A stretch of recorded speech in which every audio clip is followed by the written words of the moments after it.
नमस्कार दोस्तों, स्वागत है आपका आज के मुख्य समाचार में, जिसमें देश दुनिया की और दिन भर की सभी जरूरी और बड़ी खबरें आपके लिए लेकर आए हैं। जिसमें जिक्र होगा उत्तर प्रदेश के चुनाव का और आपको बताएंगे कि उत्तर प्रदेश में राष्ट्रपति शासन की उठा दी गई है मांग। क्या पूरी खबर जरूर बताएंगे दोस्तों, लेकिन उससे पहले अगर आपको भी ऐसा लगता है कि यूपी के चुनाव में भाजपा को होगा बड़ा नुकसान तो वीडियो लाइक करना मत भूलिए और हर रोज की खबरों के लिए लाल बटन को दबा के चैनल को सब्सक्राइब करके रख लीजिए और घंटी बजाकर कमेंट में हमें बताइए कि यूपी में किसकी बनेगी सरकार। दोस्तों फटाक से रुक करते हैं आज की सुर्खियों की तरफ। उत्तर प्रदेश में राष्ट्रपति शासन चुनाव टालने की बात कर सुब्रमण्यम स्वामी ने उड़ाई भाजपा की नींद। वहीं ओम प्रकाश राजभर ने किया बड़ा दावा, बोले योगी सरकार के 2 दर्जन मंत्री और 150 एमएलए संपर्क में, जल्द छोड़ेंगे पार्टी और आएंगे साथ।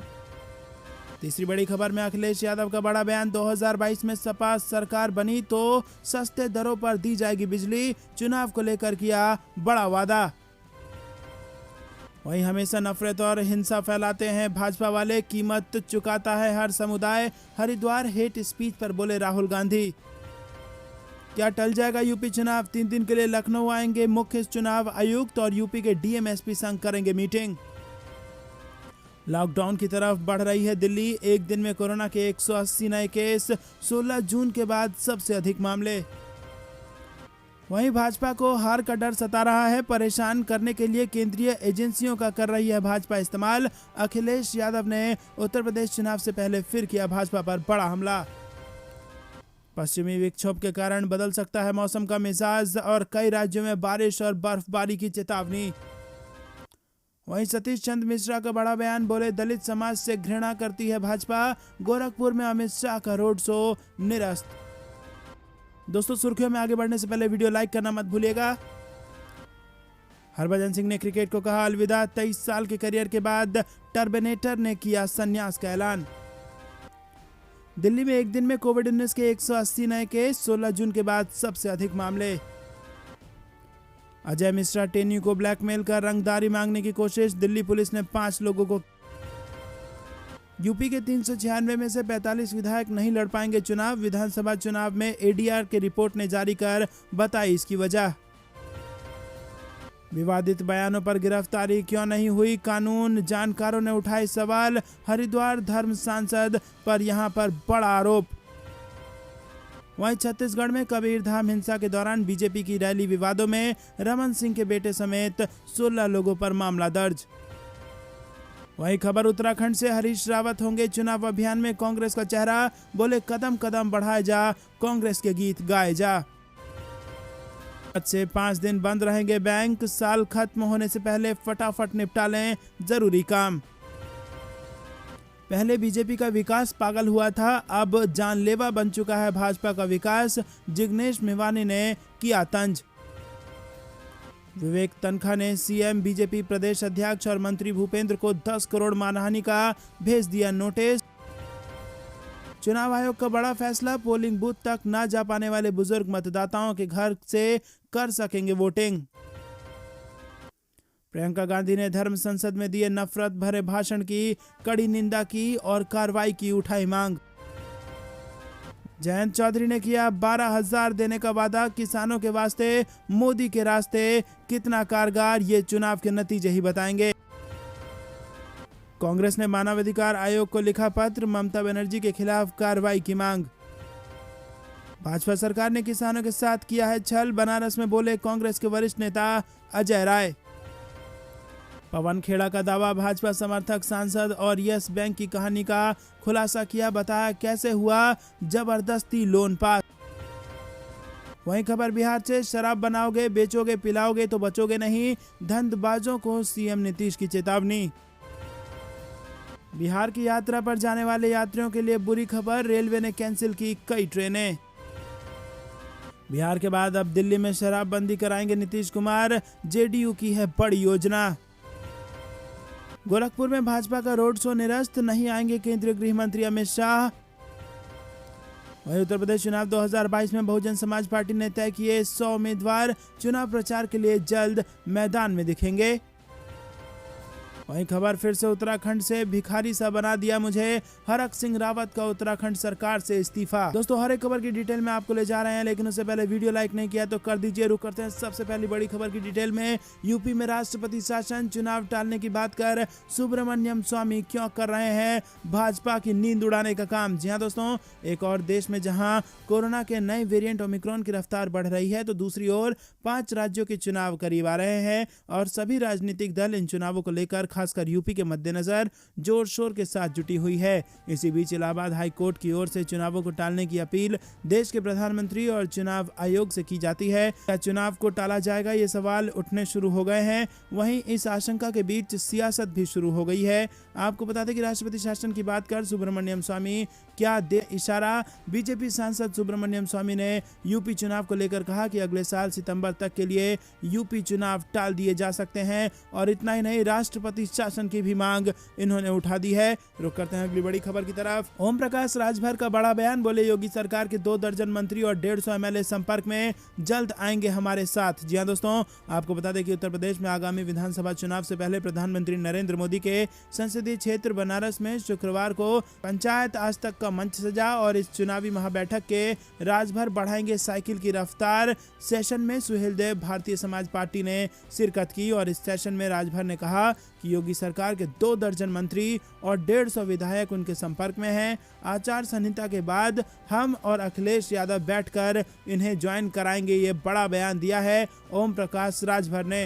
रुक करते हैं अगली बड़ी खबर की तरफ। 2022 में सपा सरकार बनी तो सस्ते दरों पर दी जाएगी बिजली, अखिलेश यादव ने चुनाव से पहले किया बड़ा वादा। जी हाँ दोस्तों, आपको बता दें कि अखिलेश यादव ने चुनाव से पहले जनता को यह बड़ा वादा किया है। समाजवादी पार्टी अध्यक्ष एवं यूपी के पूर्व मुख्यमंत्री अखिलेश यादव ने शुक्रवार को कहा कि प्रदेश में होने वाले विधानसभा चुनाव के बाद पार्टी की सरकार बनने पर खेती, घरेलू इस्तेमाल और उद्योग के लिए सस्ती दरों पर बिजली दी जाएगी।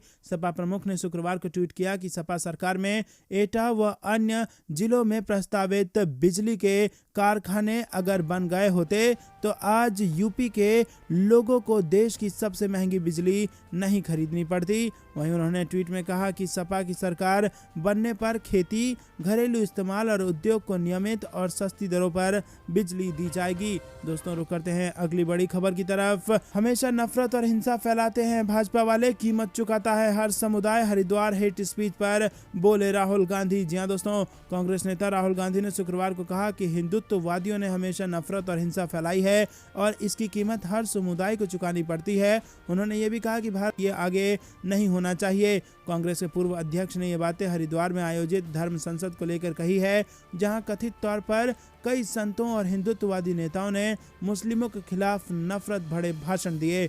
वहीं इस धर्म संसद का आयोजन हरिद्वार में 17 से 20 दिसंबर के बीच किया गया था। सम्मेलन का आयोजन जूना अखाड़ा के संत यति नरसिंहानंद गिरी की ओर से किया गया था और वो पहले से ही मुसलमानों के खिलाफ नफरत भरे बयानों को लेकर पुलिस की रेडार पर है। दोस्तों रुक करते हैं अगली बड़ी खबर की तरफ। क्या टल जाएगा उत्तर प्रदेश का चुनाव? 3 दिन के लिए लखनऊ आएंगे मुख्य चुनाव आयुक्त और यूपी के डीएमएसपी संघ करेंगे मीटिंग। जी हाँ दोस्तों, हाईकोर्ट इलाहाबाद द्वारा कोरोना के बढ़ते मामले को देखते हुए विधानसभा चुनाव टालने के आग्रह को देखते हुए केंद्रीय चुनाव आयोग का आगामी 28 से 30 दिसंबर का लखनऊ दौरा काफी अहम हो गया है। वहीं आपको बता दें दोस्तों कि प्राप्त जानकारी के अनुसार लखनऊ आने से पहले आगामी 27 दिसंबर को आयोग अपर मुख्य सचिव चिकित्सा एवं स्वास्थ्य अमित मोहन प्रसाद से राज्य में कोरोना के संक्रमण, नए मामले की बढ़ोतरी, टीकाकरण आदि के बारे में अद्यतन रिपोर्ट लेगा। वहीं मुख्य निर्वाचन अधिकारी कार्यालय से मिली जानकारी के अनुसार केंद्रीय चुनाव आयोग मुख्य निर्वाचन आयुक्त सुशील चंद्रा, चुनाव आयुक्त राजीव कुमार व अनूप चंद्र पांडे के नेतृत्व में 28 दिसंबर की दोपहर लखनऊ पहुंचेगा। रुक करते हैं अगली बड़ी खबर की तरफ। लॉकडाउन की तरफ बढ़ रही है दिल्ली। एक दिन में कोरोना के 180 नए मामले, 16 जून के बाद अब तक सबसे अधिक। जी हाँ दोस्तों, राजधानी दिल्ली में कोरोना के मामले में वृद्धि का दौर लगातार जारी है। शुक्रवार को दिल्ली में कोरोना के 180 नए मरीज मिलने के बाद यहां संक्रमितों का कुल आंकड़ा 14.42 लाख के पार पहुंच गया है। इसके साथ ही पॉजिटिविटी दर भी बढ़कर 0.29% पर आ गई है। एक्टिव केस भी एक बार फिर से बढ़कर 800 के करीब पहुंच गया है। हालात को देखते हुए एक बार फिर से दिल्ली में पाबंदियां बढ़ाने और लॉकडाउन लगाने की संभावनाएं बढ़ती जा रही हैं। दिल्ली सरकार के स्वास्थ्य विभाग की ओर से शुक्रवार को जारी हेल्थ बुलेटिन के अनुसार बीते 24 घंटे में जहां कोरोना के 180 नए मरीज मिले हैं, जो 16 जून के बाद सबसे ज्यादा हैं। हालांकि राहत की बात यह है कि आज संक्रमण से किसी भी मरीज की मौत नहीं हुई है। दोस्तों, रुक करते हैं अगली बड़ी खबर की तरफ। भाजपा को हार का डर सता रहा है, इसीलिए एजेंसियों का दुरुपयोग कर रही है भाजपा। अखिलेश यादव ने फिर से भाजपा पर बोला हमला। जी दोस्तों, यूपी चुनाव को लेकर समाजवादी पार्टी के अध्यक्ष अखिलेश यादव ने भारतीय जनता पार्टी के खिलाफ जमकर हमला बोला है। एक निजी टीवी चैनल से बातचीत में अखिलेश यादव ने कहा कि प्रदेश में भाजपा को हार का डर सता रहा है और इस बार प्रदेश में जाति और धर्म के नाम पर वोट नहीं करने वाले हैं और इस बार का चुनाव विकास के नाम पर होगा। पूरे प्रदेश में बदलाव की बात चल रही है। रुक करते हैं अगली बड़ी खबर की तरफ, जो कि मौसम विभाग से आ रही है। पश्चिमी विक्षोभ के कारण बदल सकता है मौसम का मिजाज और राज्यों में बारिश और बर्फबारी की दे दी गई है चेतावनी। जी हाँ दोस्तों, हवाओं का रुख बदलने से रात का तापमान धीरे धीरे बढ़ने लगा है। इससे ठंड से कुछ राहत मिलने लगी है। मौसम विज्ञानियों के मुताबिक एक पश्चिमी विक्षोभ पाकिस्तान और उससे लगे जम्मू कश्मीर पर सक्रिय है। इसके प्रभाव से पश्चिमी राजस्थान पर एक प्रेरित चक्रवात बन गया है। ईरान पर भी एक पश्चिमी विक्षोभ बना हुआ है और इसके अतिरिक्त 26 दिसंबर को भी एक पश्चिमी विक्षोभ के उत्तर भारत की तरफ बढ़ने की संभावना है। दोस्तों, रुक करते हैं अगली बड़ी खबर। लेंगे विधानसभा चुनाव, हेल्थ सेक्रेटरी से मीटिंग के बाद आयोग ले सकता है बड़ा फैसला। जी हाँ दोस्तों, चुनाव आयोग और केंद्रीय स्वास्थ्य सचिव के 27 दिसंबर को बैठक होने की उम्मीद है और सूत्रों ने ये जानकारी दी है कि इस बैठक में कोरोना के नए वेरिएंट ओमिक्रॉन के बढ़ रहे मामले को देखते हुए उत्तर प्रदेश, उत्तराखंड, पंजाब और गोवा में अगले साल होने वाले विधानसभा चुनाव को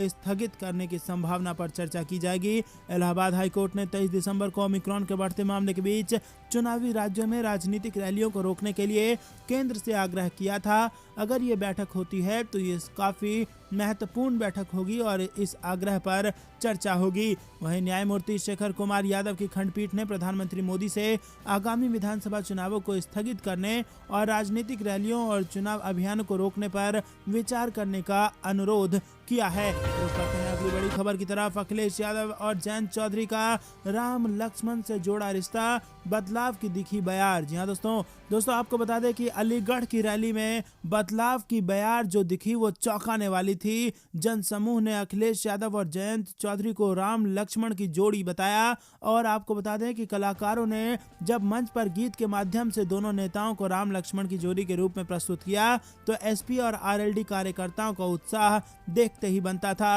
मंचों से कभी श्री राम का जय घोष न लगाने वाले समाजवादी पार्टी के नेता भी सहज दिखे और आरएलडी में भी कोई हिचकिचाहट नहीं दिखी और इससे साफ पता चलता है कि बदलते दौर में एसपी और आरएलडी का गठबंधन बदलाव का बयार बहा रहा है और उत्तर प्रदेश के चुनाव में भी बड़े बदलाव की ओर संकेत हो रहा है। दोस्तों, आरएलडी और समाजवादी पार्टी का गठबंधन बहुत ज्यादा सफल साबित हो सकता है और जो जबरदस्त जन सैलाब उमड़ रहा है और जिस प्रकार से इन दोनों ही नेताओं को समर्थन मिल रहा है, ऐसा लगता है कि उत्तर प्रदेश में बदलाव निश्चित है। दोस्तों, आपको क्या लगता है किसकी बनेगी सरकार? कमेंट में जरूर बताइए। वीडियो लाइक करके समर्थन करना मत भूलिएगा। रुक करते हैं अगली बड़ी खबर की तरफ। अमेठी में राहुल गांधी की रैली में भी उमड़ी जन सैलाब और बढ़ गई है भाजपा की चिंता। 10 अरब की सौगात से असर कम करने की तैयारी में है भाजपा। जी हाँ दोस्तों, चुनावी साल में अमेठी में राहुल गांधी और प्रियंका गांधी की पदयात्रा में उमड़ी भीड़ से बीजेपी खेमे में हलचल मच गई है। पदयात्रा का असर कम करने के लिए बीजेपी की ओर से स्मृति ईरानी और सीएम योगी आदित्यनाथ ने मोर्चा संभाल लिया है। स्मृति ईरानी 2 दिन के लिए दौरे पर आ रही हैं, जबकि सीएम योगी 3 जनवरी से यात्रा में शामिल हो सकते हैं। राजनीतिक गलियारों में चल रही चर्चा के मुताबिक राहुल गांधी की पदयात्रा में भीड़ के बाद बीजेपी हाईकमान अमेठी और रायबरेली में सक्रियता बढ़ गई है। अटल जयंती पर अमेठी में बीजेपी सरकार की ओर से 10 अरब की सौगात की तैयारी की जा रही है। दोस्तों, यहाँ पर कांग्रेस, समाजवादी पार्टी और आरएलडी की रैलियों में जिस प्रकार से भीड़ आ रही है, उसके बाद डैमेज कंट्रोल में जुटती नजर आ रही है भारतीय जनता पार्टी। 10 अरब की सौगात से भाजपा के विरोधियों का असर कम करने की है तैयारी और 10 अरब की सौगात देने की तैयारी है भाजपा द्वारा। रुक करते हैं अगली बड़ी खबर की तरफ। अगली खबर अयोध्या से आ रही है। अयोध्या जमीन मामले को लेकर शिवसेना ने भाजपा को घेरा, कहा धर्म के नाम नाम पर धंधा चल रहा है। दोस्तों, गुरुवार को शिवसेना के मुखपत्र सामना में अयोध्या भूमि सौदे पर द इंडियन एक्सप्रेस की एक रिपोर्ट का जिक्र करते हुए शिवसेना ने अपने संपादकीय के माध्यम से भाजपा और उसके हिंदुत्व के एजेंडे को खारिज कर दिया और भगवा पार्टी को चोर बाजार कह दिया। मुखपत्र सामना में कहा गया है कि भाजपा का हिंदुत्व एक तरह का चोर बाजार है और ये तेजी से स्पष्ट होता जा रहा है। अयोध्या सौदा अब उस चोर बाजार का हिस्सा बन गया है। दरअसल बीते बुधवार को द इंडियन एक्सप्रेस ने अयोध्या में जमीन की खरीद को लेकर एक रिपोर्ट छापी है और जिसमें बताया गया है कि राज्य सरकार के अधिकारियों के निर्वाचित प्रतिनिधियों और रिश्तेदारों ने 9 नवंबर 2019 को सुप्रीम कोर्ट के फैसले के बाद जिले में राम मंदिर के निर्माण को मंजूरी देने के बाद अयोध्या में कई सारी जमीन खरीद ली और उसी दिन उत्तर प्रदेश के मुख्यमंत्री योगी आदित्यनाथ ने भूमि सौदों की जांच के आदेश दिए थे। वहीं मुखपत्र सामना के संपादकीय में आगे कहा गया है कि अयोध्या पर सुप्रीम कोर्ट के फैसले के बाद भाजपा नेताओं, विधायकों और एक मेयर ने कानूनी अवैध तरीके से अयोध्या में जमीन खरीदी थी और ये सभी लेन देन संदिग्ध और समान रूप से चौंकाने वाले हैं। दोस्तों, रुक करते हैं अगली बड़ी खबर की तरफ, जो कि पंजाब से आ रही है। किसानों के 2 लाख तक का कर्जा कांग्रेस करेगी माफ और किसानों पर दर्ज सभी एफआईआर होंगे रद्द। जी हां दोस्तों, आपको बता दें कि पंजाब के मुख्यमंत्री चरणजीत सिंह चन्नी ने सूबे में 5 एकड़ तक के मालिकाना हक 9 लाख छोटे और सीमांत किसानों के 2 लाख रुपए तक के कर्ज के निपटारे का ऐलान किया है। इस ऋण माफी योजना के अंतर्गत 1200 करोड़ रुपए के फंड जारी करने का ऐलान भी मुख्यमंत्री द्वारा कर दिया गया है। मुख्यमंत्री ने किसान आंदोलन के दौरान शहीद हुए किसानों के 17 वारिसों को अनुकंपा के आधार पर नौकरी के नियुक्ति पत्र भी सौंप दिए हैं। राज्य सरकार पहले ही ऐसे 5.63 लाख किसानों के 4610 करोड़ रुपए के ऋण माफ कर चुकी है और इनमें से 1.34 लाख छोटे किसान को 980 करोड़ रुपए की राहत मिली है। दोस्तों, करते हैं अगली बड़ी खबर की तरफ। ओमिक्रॉन के बढ़ते खतरे के बीच यूपी में भी नाइट कर्फ्यू, शादियों में 200 लोगों की अनुमति लेकिन नियम रहेंगे सख्त। जी हां दोस्तों, आपको बता दें कि कोरोना के नए वेरिएंट ओमिक्रॉन की दहशत के बीच योगी सरकार ने बड़ा फैसला लिया है। मुख्यमंत्री योगी ने 25 दिसंबर से प्रदेश में नाइट कर्फ्यू का ऐलान कर दिया। वहीं शादी बारात के आयोजनों में कोविड प्रोटोकॉल के साथ 200 लोगों की अनुमति होगी और इस बाबत मुख्यमंत्री योगी आदित्यनाथ ने उच्च स्तरीय टीम 09 को दिशा निर्देश दे दिए हैं। देश के विभिन्न राज्यों में कोविड के मामलों में बढ़ोतरी देखी जा रही है। ऐसे में 25 दिसंबर से प्रदेश में नाइट कर्फ्यू लागू कर दिया जाएगा। हर दिन रात्रि 11 बजे से सुबह 5 बजे तक नाइट कर्फ्यू लागू रहेगा। बाजार में मास्क नहीं तो सामान नहीं का नियम भी और इसी संदेश के साथ व्यापारियों को जागरूक करने के निर्देश दिए गए हैं। सड़कों बाजारों में हर किसी के लिए मास्क अनिवार्य है। देश के किसी भी राज्य या विदेश से यूपी की सीमा में आने वाले हर एक व्यक्ति की टेस्टिंग और ट्रेसिंग के निर्देश दिए गए हैं। साथ ही बस, रेलवे और एयरपोर्ट पर अतिरिक्त सतर्कता बरती जाएगी। जो करते हैं अगली बड़ी खबर की तरफ। अखिलेश यादव की तीनों रणनीति हो गई सफल तो बीजेपी चकनाचूर हो सकता है बीजेपी का सपना। जी हां दोस्तों, उत्तर प्रदेश विधानसभा चुनाव 2022 को लेकर अभी तक जितने भी ओपिनियन पोल या चुनाव से पहले के सर्वे आए हैं, सबने सत्ताधारी भाजपा को जबरदस्त मुकाबला विपक्षी दल समाजवादी पार्टी के साथ दिखाया है और ये भी अनुमान बताया गया है कि समय के साथ सपा भाजपा के वोट में अंतर के फैसले